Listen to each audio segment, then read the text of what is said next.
കരിപ്പൂർ വിമാനത്താവളത്തിൽ വിമാനങ്ങൾക്ക് നിയന്ത്രണം ഏർപ്പെടുത്താൻ തീരുമാനം. റൺവേ ബലപ്പെടുത്തൽ ജോലി നടക്കുന്നതിനാൽ ഈ മാസം 15 മുതലാണ് നിയന്ത്രണം.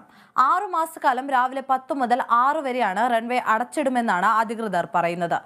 പകൽ സമയത്തെ ഷെഡ്യൂളുകൾ വൈകിട്ട് 6 മുതൽ പിറ്റേ ദിവസം 10 വരെ പുനഃക്രമീകരിക്കും. സർവീസുകളുടെ പോക്കുവരവ് സംബന്ധിച്ച് യാത്രക്കാർ അതാത് എയർലൈൻസുമായി ബന്ധപ്പെടണമെന്ന് എയർപോർട്ട് അതോറിറ്റി കരിപ്പൂർ ഡയറക്ടർ അറിയിച്ചു.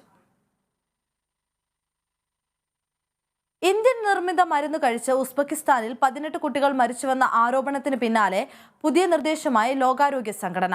നോയിഡ ആസ്ഥാനമായ മാരിയോൺ ബയോടെക് ഉൽപ്പാദിപ്പിക്കുന്ന 2 മരുന്നുകൾ ഉസ്ബെക്കിസ്ഥാനിലെ കുട്ടികൾ ഉപയോഗിക്കരുതെന്ന് ലോകാരോഗ്യ സംഘടനയുടെ ശുപാർശ.